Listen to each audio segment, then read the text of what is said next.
गुजरात की इस धरती के सपूत, भारत की गति प्रगति उन्नति के सूत्रधार, एक भारत श्रेष्ठ भारत की संकल्पना के प्रणेता, विश्व पटल पर भारत को अप्रतिम ऊंचाइयों पर प्रस्थापित करने वाले और अपने मार्गदर्शन, प्रेरणा, साहस और दूरंदेशी अभिगम से भारत विकास की परिकल्पना साकार करने वाले हमारे आदरणीय प्रधानमंत्री जी नरेंद्र मोदी जी को सादर आमंत्रित करते हैं अपने भाषण के लिए।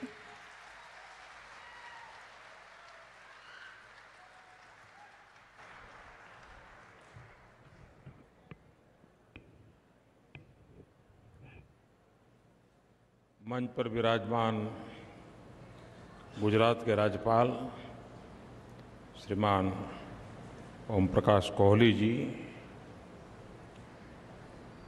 राज्य के जनप्रिय मुख्यमंत्री श्रीमान विजय रूपाणी जी,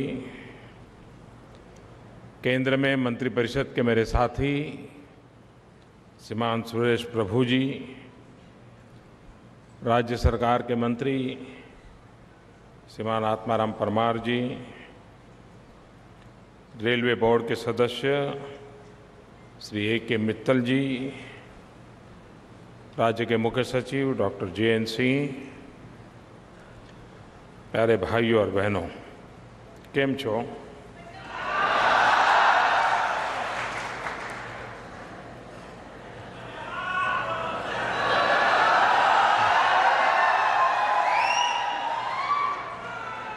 હું પણ મજામાં।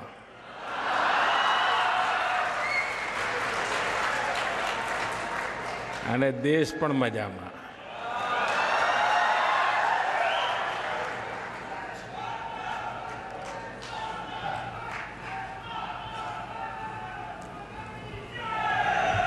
हमारे देश में रेलवे देश के सामान्य जन से जुड़ी हुई व्यवस्था है। गरीब से गरीब परिवार को भी रेलवे एक सहारा रही है। लेकिन दुर्भाग्य से रेलवे को उसके नसीब पर छोड़ दिया गया और गत 30 वर्ष में खास करके, जबकि दिल्ली में मिलीजुली सरकारें रहती थी और उसमें एक प्रकार से जो साथी दल रहते थे वे तब मंत्रिपरिषद में जुड़ते थे या सरकार को समर्थन देते थे अगर उनको रेल मंत्रालय मिले तो। यानी एक प्रकार से रेल मंत्रालय सरकारें बनाने के लिए, रेवड़ी बांटने के लिए काम आता था। ये कड़वा सत्य है और उसका परिणाम ये आया कि जिस भी राजनीतिक दल के व्यक्ति के पास रेलवे गई, उसे रेलवे की चिंता कम रही। बाकी क्या रहा होगा मुझे कहने की जरूरत नहीं।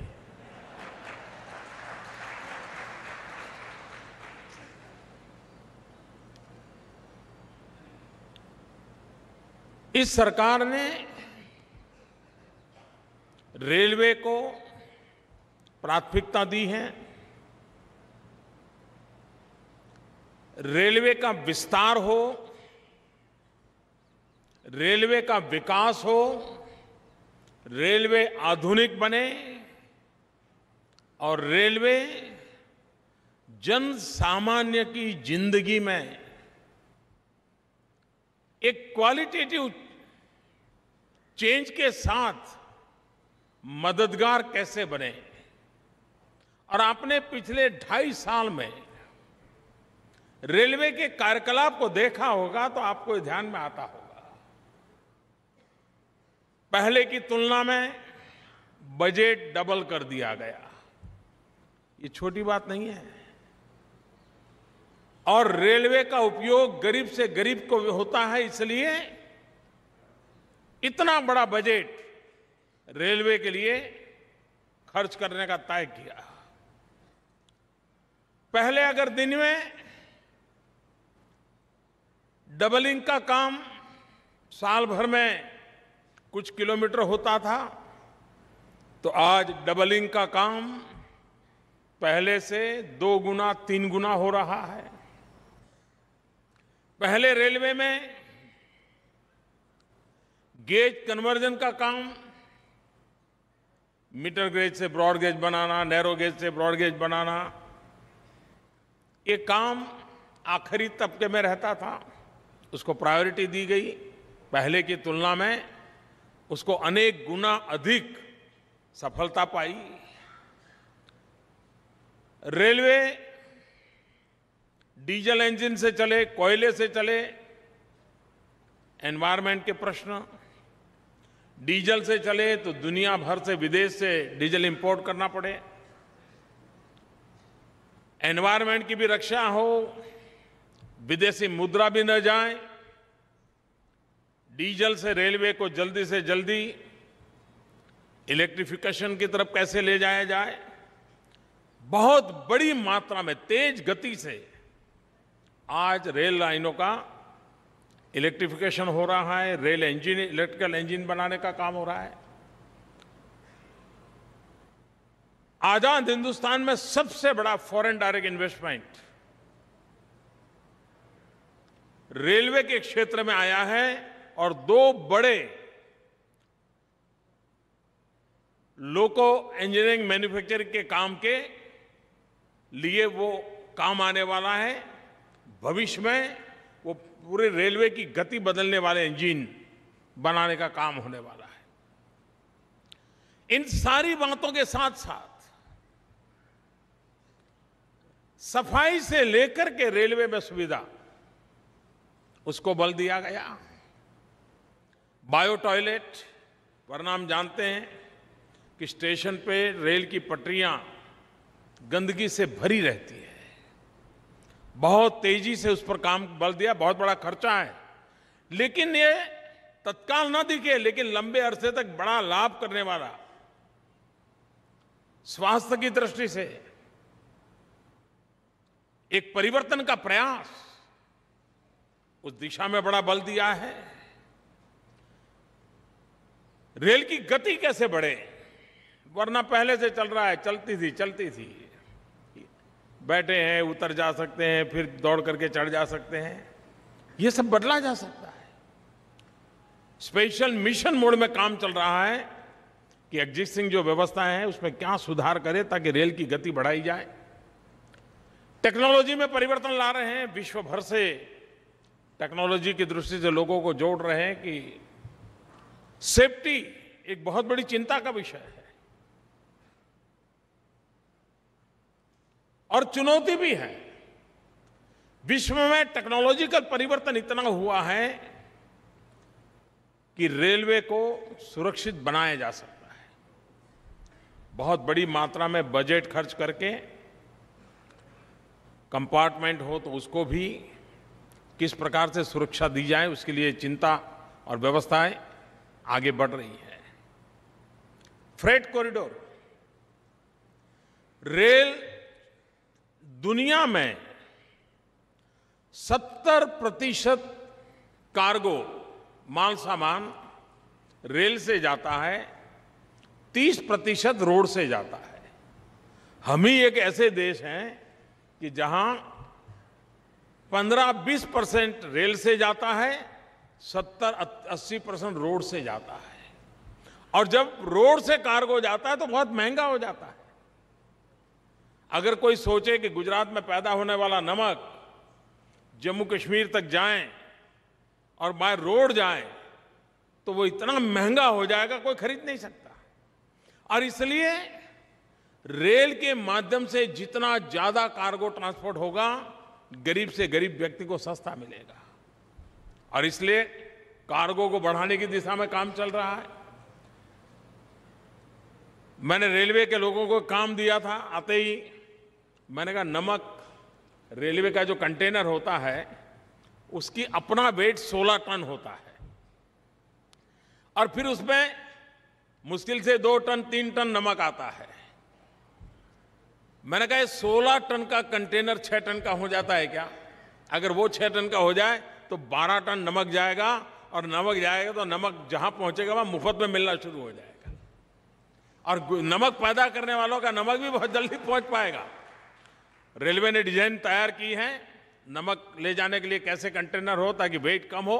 यानी एक एक चीज को बारीकी से बदलाव करने की दिशा में रेलवे कार्यरत है, और मुझे विश्वास है कि बहुत तेज गति से रेल बदल जाएगी।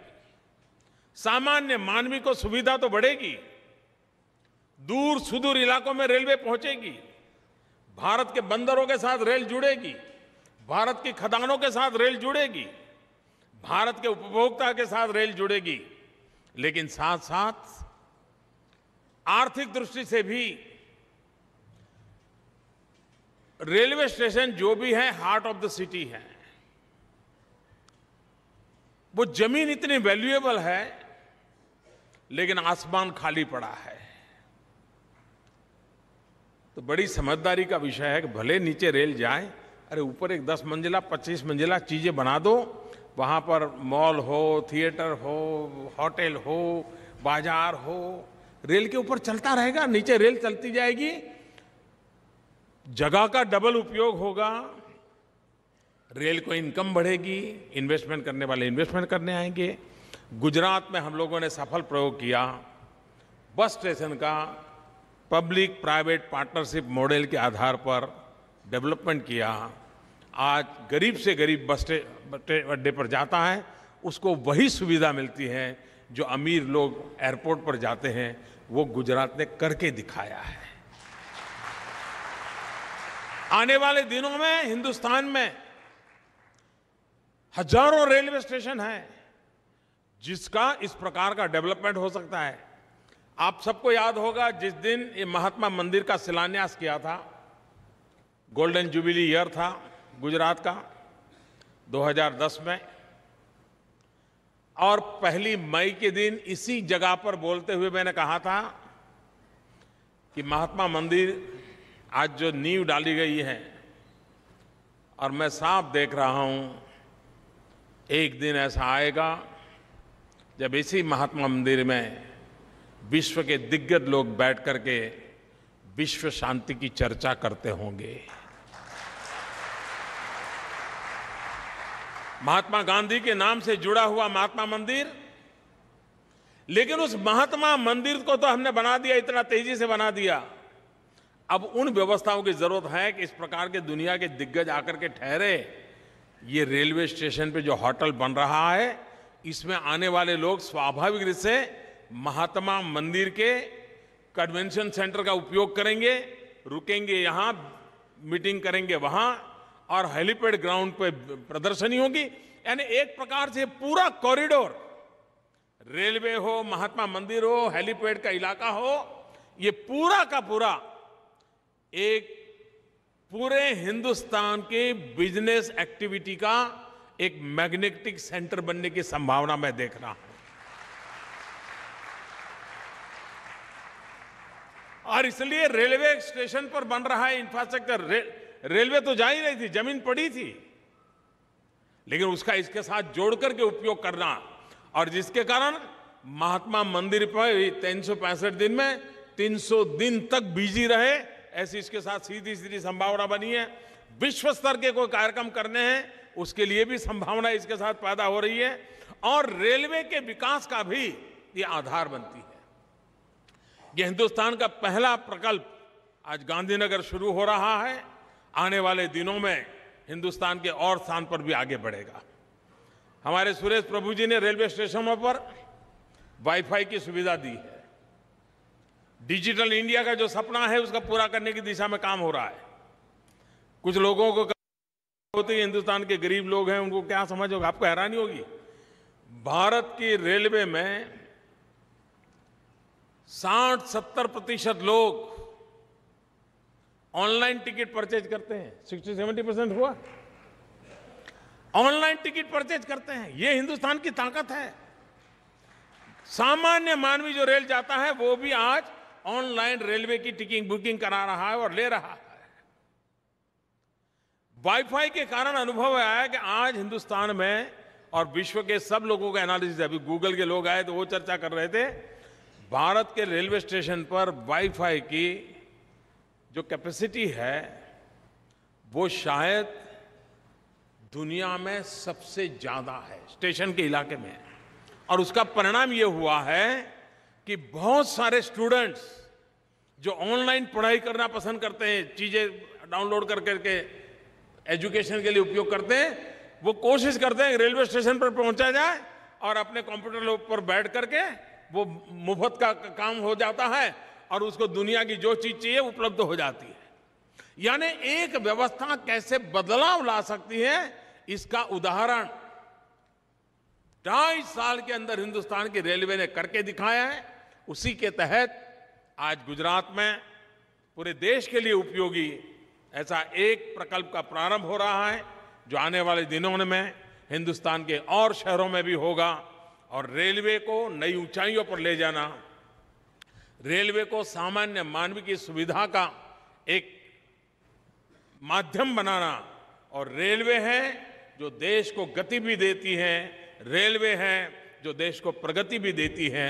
मैं गुजरात के लोगों को, गांधीनगर के लोगों को और आज वाइब्रेंट समिट की पूर्व संध्या पर ये नजराना देते हुए बहुत गर्व और संतोष का भाव अनुभव करता हूं। बहुत बहुत धन्यवाद।